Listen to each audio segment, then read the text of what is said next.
होनहार बिरवान के होते न चिकने पात। आपने यह कहावत सुनी होगी और इस तरह की कई कहावतें सुनी होगी।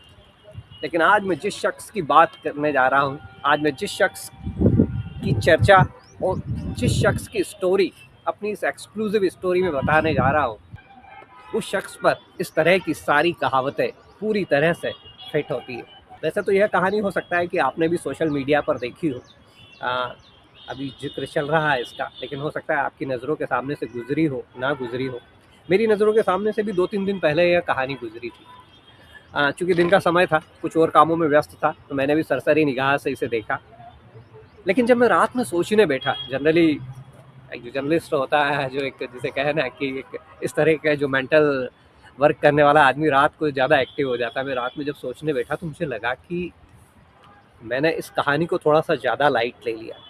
मुझे समझना होगा इस कहानी को, और जब मैंने उस कहानी पर विचार विमर्श करना शुरू किया तो मुझे लगा कि यदि इस कहानी को यदि मैंने आप सबके सामने, और केवल मेरे ही व्यूअर नहीं, यदि पूरे देश के सामने यदि इस कहानी को नहीं लाया जाता है तो डेफिनेटली एक बड़ा इनजस्टिस होगा। और ये इस सेंस में भी इनजस्टिस हो जाएगा क्योंकि ये जो कहानी है ही इनजस्टिस के ऊपर, यानी कि अन्याय के विरुद्ध ही थी। कहीं ना कहीं उस बच्चे के साथ अन्याय हो जाता यदि वो अपनी बात सही तरीके से नहीं रख पाता। लेकिन यहाँ पर जैसे कहना कि हेड्स ऑफ है, सैल्यूट है उस लड़के को, उस लड़के के जज्बे को, उस लड़के की जिजीविषा को, जिसने खुद की लड़ाई खुद लड़ी और अपने लिए उस मकाम को हासिल किया जहां आज वो पूरे इंडिया के सामने, पूरे भारत के सामने रोल मॉडल के रूप में खड़ा है। जी हाँ, अभी चूँकि उसकी कहानी उस तरह से पहुंची नहीं है, लेकिन मेरे लिए, मेरे मन में था कि इस कहानी को मुझे जन जन तक पहुंचाना चाहिए। क्योंकि यदि इस कहानी को नहीं पहुंचाया गया तो डेफिनेटली एक बड़ी मिसिंग होगी।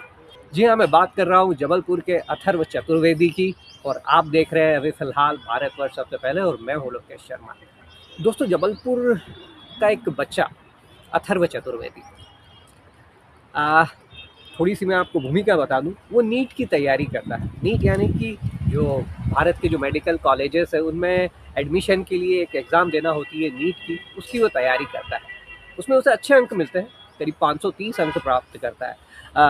लेकिन उसे, और साथ ही वो एक EWS कैटेगरी में था, यानी कि इकोनॉमिक वीकर सेक्शन कैटेगरी में था। लेकिन सरकारी कॉलेजेस में वो एडमिशन उसे नहीं मिलता है। अब जब सरकारी कॉलेज में उसे एडमिशन नहीं मिलता है तो उसके दिमाग में आता है कि क्यों ना मैं इस रिजर्वेशन कैटेगरी में प्राइवेट कॉलेजेस में ट्राई करूं। जब वो प्राइवेट कॉलेजेस में पता करता है तो मालूम पड़ता है कि राज्य सरकार ने इस तरह के कोई नियम नहीं बनाए हैं कि EWS कैटेगरी में उसे प्राइवेट कॉलेज में एडमिशन मिल सके। अब यह बात उससे कहीं हजम नहीं होती, क्योंकि उस स्टूडेंट की एक और ख़ास बात बताऊंगा कि उसने केवल नीट क्लियर नहीं की थी, उसने JEE मेंस और JEE एडवांस भी क्लियर की थी। यानी कि वो एक अच्छे IIT में एडमिशन लेकर देश का एक अच्छा इंजीनियर भी बन सकता था, अच्छा वैज्ञानिक भी बन सकता था, लेकिन उसे धुन थी डॉक्टर बनने की। साथ में उसने नीट का भी प्रिपरेशन किया, डॉक्टर बनना चाहता था। उसके मन में ये आया कि जब सरकारी कॉलेजेस में EWS पर एडमिशन है तो प्राइवेट कॉलेज में क्यों नहीं। स्वाभाविक है, बात खटकने वाली थी, और यहीं से उसके संघर्ष की यात्रा चालू होती है। आप और हम या कोई और एक नॉर्मल बच्चा होता तो उसे छोड़ देता, या पेरेंट्स भी होते तो जनरली हम गिव अप कर देते कि चलो ठीक है यार, नहीं हुआ तो नहीं हुआ। हम भाग्य भरोसे छोड़ लेते हैं, हम भगवान के भरोसे छोड़ देते हैं कि शायद हमारी किस्मत में कुछ और मंजूर होगा। लेकिन उस बच्चे के अंदर एक कुछ जज्बा था, और साथ ही उस बच्चे के अंदर एक क्लियर विजन और क्लियर सोच थी कि मेरा संवैधानिक अधिकार क्या है। उसने उस चीज़ को समझा, और जब उसने वो लड़ाई लड़ी तो उसने वो मिसाल बना दी जो आने वाले टाइम में हर उस बच्चे के काम आएगी जो EWS कैटेगरी से आता है, लेकिन उसे कहीं यदि प्राइवेट कॉलेजेस में एडमिशन नहीं मिलता है तो कहीं ना कहीं यह फैसला उनके काम आने वाला है। यानी कि उसने पूरे भारत के लिए एक रोल मॉडल के रूप में काम किया है। उसका जो ये फैसला है वो हर जगह आने वाले टाइम में नज़ीर बनकर सामने आएगा। तो कहानी आगे बढ़ती है।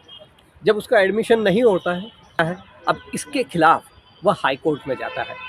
हाई कोर्ट में उसके पक्ष में फैसला आता है, लेकिन ये फैसला कुछ इस तरह का होता है कि आने वाले टाइम में आने वाले स्टूडेंट्स को तो फ़ायदा मिलता है, लेकिन उससे अभी फ़िलहाल फ़ायदा नहीं मिल रहा था। यानी कि उसका एडमिशन फिर भी नहीं हो रहा था।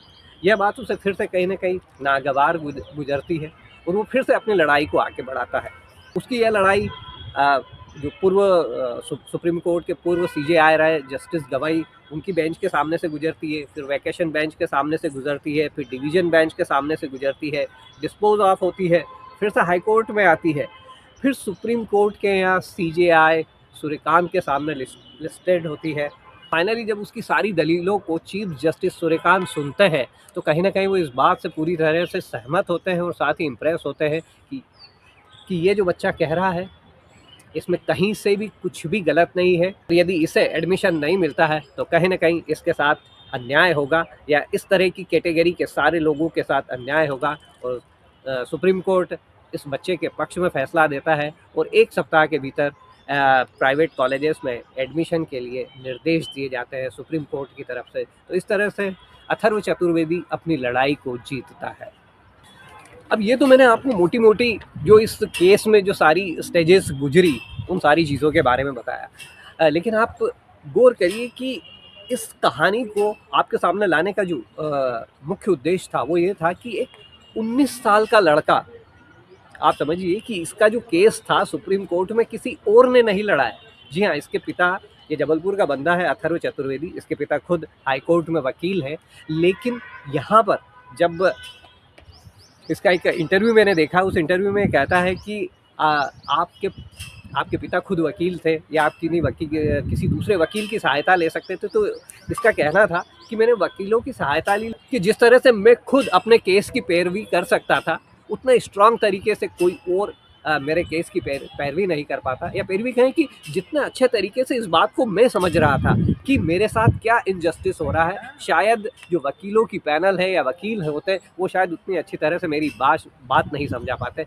तो इसके चलते अथर्व चतुर्वेदी ने खुद, जिसे कहे ना कि हाई कोर्ट से लेके तो सुप्रीम कोर्ट तक खुद, आप समझिए एक 19 साल का बच्चा जो अभी जिसने कि अभी कॉलेज में एंट्री भी नहीं ली है, केवल 12th पास किया है, नीट में कुछ अच्छे मार्क्स लाता है, लेकिन चीफ जस्टिस ऑफ इंडिया के सामने अपने मामले की पैरवी करता है और वहाँ से अपने लिए वो फैसला लेकर आता है जो फैसला पूरे राष्ट्र के लिए, पूरे भारत के इस तरह के स्टूडेंट्स के लिए जो EWS में कहीं इस तरह के मामलों में यदि उलझते हैं तो उनके लिए रेफरेंस के रूप में काम करेगा। तो इस सेंस में जो अथर्व चतुर्वेदी की जो सफलता है वो इतनी बड़ी हो जाती है, ये ज़रूरी हो जाता है कि आप सब इस सफलता को जानें।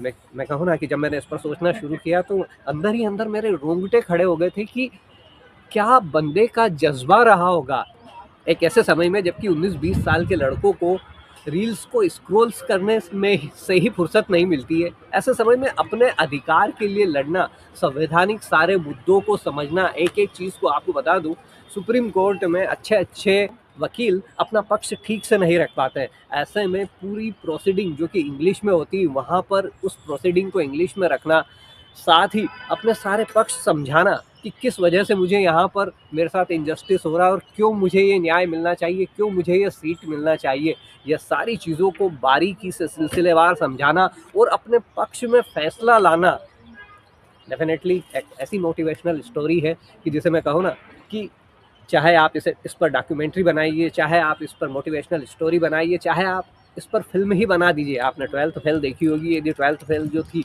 वो तो एक संघर्ष की कहानी थी कि किस तरह से वो IPS बनते, लेकिन यहाँ पर सुप्रीम कोर्ट में खुद अपनी प्रोसीडिंग करके, खुद अपनी पैरवी करके अपने पक्ष में निर्णय हासिल करना, और वो भी एक 19 साल के बच्चे के द्वारा।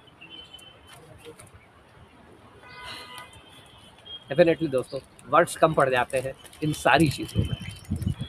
और इनकी ये जो जर्नी रही, आप इसे इस तरह से भी समझिए कि इतनी आसान भी नहीं थी, क्योंकि ये तो खुद EWS कैटेगरी से, यानी कि इकोनॉमिक वीकर सेक्शन कैटेगरी से आते थे, जबलपुर से थे। दिल्ली जाकर लड़ना अपना केस, एक दिन पहले निकलना होता था और इसी दौरान ये नीट की पढ़ाई भी कर रहे थे और साथ में फिर उन सारे आर्ग्यूमेंट्स को पढ़ना, समझना, पुराने जो केसेस हैं उनकी स्टडी करना। हालांकि अथर्व को उनके पिता से भी मार्गदर्शन मिला, मनोज चतुर्वेदी से, जो कि खुद हाई कोर्ट एडवोकेट है। लेकिन इसके साथ ही एक और शख्स जिसने कदम कदम पर अथर्व की मदद की, यदि मैं उनका उल्लेख नहीं करूँगा तो ये कहानी थोड़ी सी अधूरी रह जाएगी। सुशांत सिंह SC कैटेगरी से आते हैं।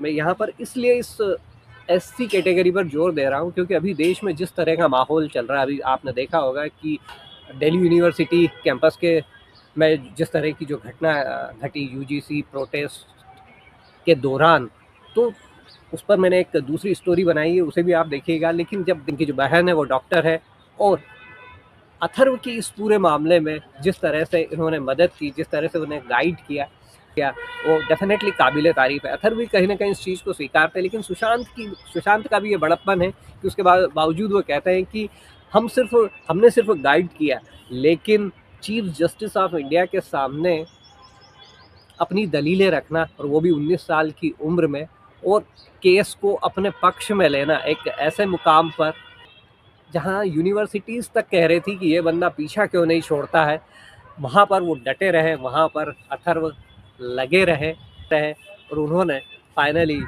अपने पक्ष में जो अपनी सीट थी वो हासिल की। लेकिन उन्होंने सिर्फ इतना ही नहीं किया कि केवल उन्होंने यह केस अपने लिए जीता, वास्तव में वो रोल मॉडल इस सेंस में ही हो जाते हैं कि जब जब इस तरह का केस आएगा, अब चूंकि सुप्रीम कोर्ट के द्वारा ये फैसला दिया गया है, तो जब भी इस तरह का कोई केस आएगा, तो प्राइवेट कॉलेजेस को EWS कैटेगरी में, यदि वो विद इन 10% रिजर्वेशन कैटेगरी में आ रहा है कोई स्टूडेंट, तो उसे एडमिशन देना होगा।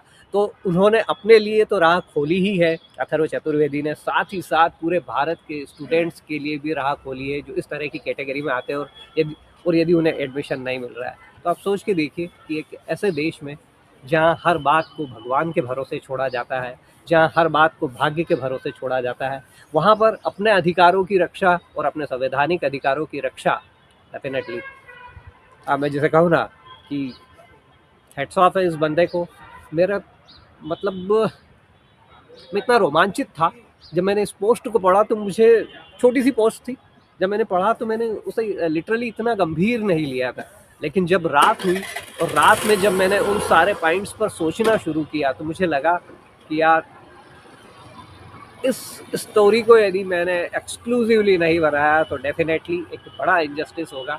तो ये थी जबलपुर के अथर्व चतुर्वेदी की कहानी, जिन्होंने EWS कैटेगरी में अपने लिए अपना एडमिशन सुरक्षित किया, और अपना ही एडमिशन सुरक्षित नहीं किया, वरन आने वाले टाइम में हमेशा के लिए एक नज़ीर बनाकर पेश कर दी।